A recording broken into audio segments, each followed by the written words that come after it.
Oh, let's talk about Notre Dame getting fucking snubbed before you go. Oh, Let's talk about it. yeah, because my man. Um, I have you want to break this down? break it down, Daniel. Talk about her I'm gonna man. pass the ball out. So, all right, But you know what? They kind of did it to themselves. But I'm gonna shut my mouth. because I know Jess is a casual, so I'm just trying to explain to her and that she could understand the decision that was made and why it was made, and why I have a problem with Yes, it too. explain. Okay, so the top four teams got the first round bye, right? That was always going to be Indiana, Ohio State, Georgia, and Texas Tech. Always. Regardless of anything, that was going to be the four teams. Right? Now, the rule that was made is that the top five conference champions, ranking wise, made the playoffs. Right? So, wherever you were in the rankings, if you won your conference championship, you got a bid. So that the top five were number one ranked Indiana, number three ranked Georgia because they won the SEC, number four ranked Texas Tech, and then number 11 Tulane because they won the American. They were ranked 18th, and then number 12 James Madison because they won whatever conference they were in and they were ranked 21st. Right? Those were the five conference championships. Right? Mm-hmm. So now you have to base it on the top five remaining best teams available to pick from, regardless of ranking, right? Or with ranking being the mindset, you pick now from the seven teams left. So Ohio State, obviously, because they were the second overall seed, so they get in, right? Oregon was 11-1, played in the Big Ten, get the fifth seed. Ole Miss SEC was the sixth seed, and Texas A&M was the seventh seed, also SEC, also 11-1, with their only loss coming to Texas. And I'll get to them in a minute because I hate 5 through 7. I hate as well. The 8th seed Oklahoma finished 10-2, SEC as well, so that was fair. Trying to strength of schedule, whatever. The 9 seed was Bama, and Bama was a bubble team. And here's the problem with Alabama. Alabama played a 13th game, right? Because they played Georgia in the SEC championship game on Saturday. They got their backs blown out, embarrassed, humiliated, and hoodwinked on Saturday. They got destroyed by Georgia, right? That gave them a third loss, and that gave them an extra game to work with. So the committee has come out and said that even though Bama lost that game, we're not going to punish Alabama for losing that game, right? So when that being said, Bama was always going to be always going to be in the thing, right? So now you have your entire bracket filled out, and you're down to two teams or three teams. You have BYU, who lost their championship game, right, to Texas Tech. You had Miami, who were 11-2, and their only two losses came to unranked teams, and Notre Dame. And Notre Dame had two losses as well. So BYU automatically was eliminated because they lost their conference championship game, so they were never getting in. So it came down to Miami and Notre Dame. So throughout the entire year, the whole year, Notre Dame was ranked higher than Miami. They were always sitting around 10, 9, 11, and Miami was always 13, 15, 16. Right? So the whole year, Notre Dame was above Miami. Right? Miami and Notre Dame played one game on August 31st, the first game of the year. And Miami beat Notre Dame in that game by a touchdown. The first game of the year. The committee came out and said everything came down to that head-to-head game against Miami and Notre Dame. So because Miami, who was not ranked higher than Notre Dame, and because Notre Dame lost two games, Miami lost two games, their head-to-head came down to their head-to-head matchup week 1. And because Miami won that game, they gave the bid to Miami over Notre Dame. That's why Miami got in. It wasn't because of strength of schedule, which is the main factor. It wasn't because of how they've won games, which is the second factor. It wasn't because of a conference game, which was the third factor. It came down to their head-to-head, which is the fourth criteria, quote-unquote, to get into the college playoff. And it wasn't because of ranking, which is another factor. Because obviously Notre Dame was ranked higher.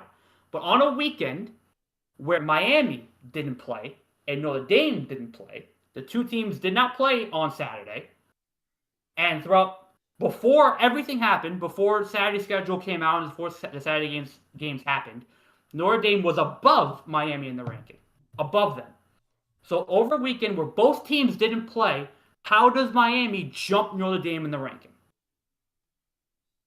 I mean, there's That is obviously the some argument. biases.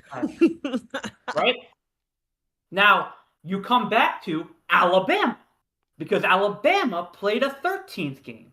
And they got their backs blown out. So then now you're telling me that because They make it to the CFP? yes, they're ranked 9th. They play Oklahoma. They got destroyed by Georgia. So now the committee is coming out and saying that they didn't factor in that loss to Bama. So now you're telling us that conference championship games, which are a big game for teams, now hold no merit. You're saying that because they lost that game, you're still in the CFP. You're punishing Miami and Notre Dame for not playing a championship game, but you're not going to punish Alabama for losing a championship game by a lot. Well, Alabama. Okay, when you break it down like that, we all know this is obviously like bias picking. And there's some because the way you made it sounds like Notre Dame got robbed. To a degree. Is that what you're trying? Am I catching on to that? Because I do remember the beginning of the season they lost some important games that they knew that could come bite them. Is this what's happening to them? Is that what happened? To play devil's advocate, right? The argument for Miami is that we go back to the second criteria, the second most favored criteria, the one they love to do all the time: strength of schedule.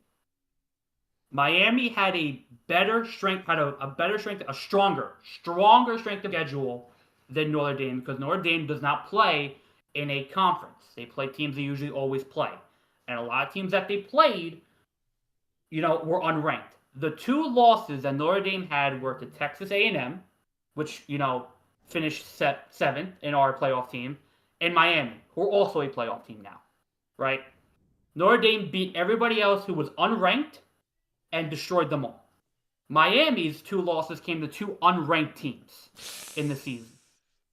But they had a stronger strength schedule. And Bama, by the way, sat in the middle of strength of schedule, and they lost to Florida State, who sucked this year.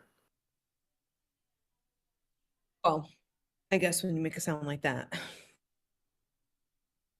Sounds like Notre Dame needs to get in a conference, because if they would have had won a conference championship, it probably would have helped them. And since you are not in the conference and you're making your own schedule, you got to make your shit tough. You should, yeah.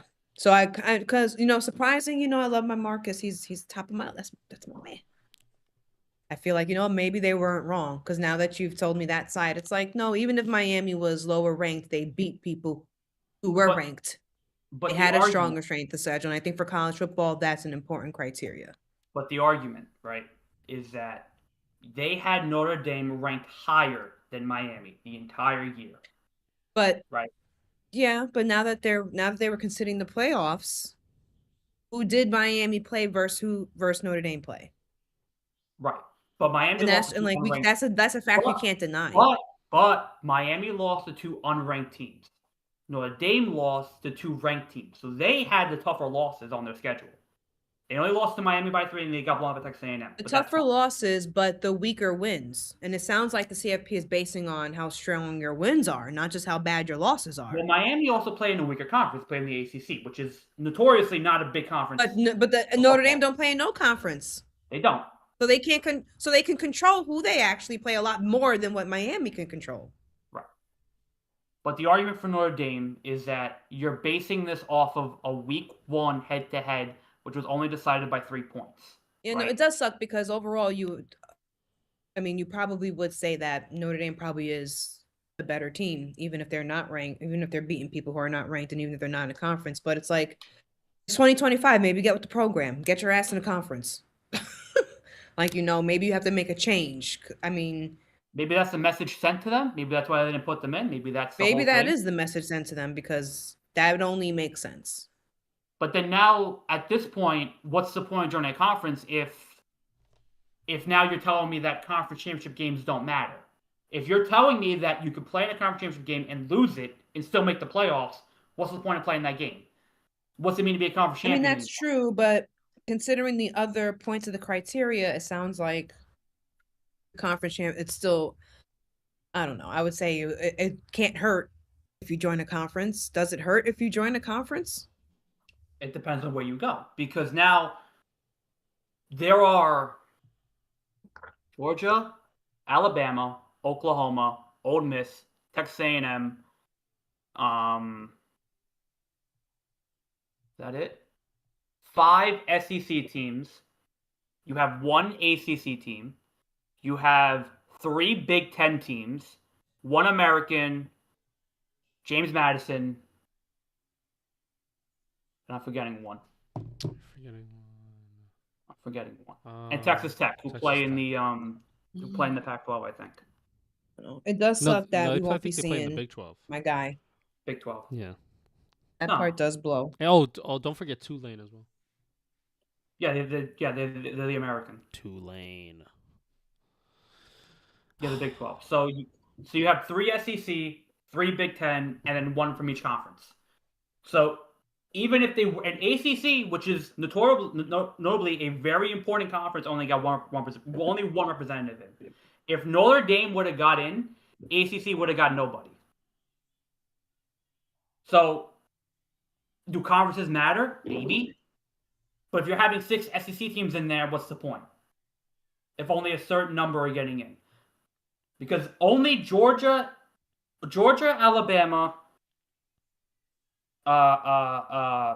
Indiana, Ohio State, and Texas Tech played a 13th game. Everybody else didn't. Everybody else had Saturday off.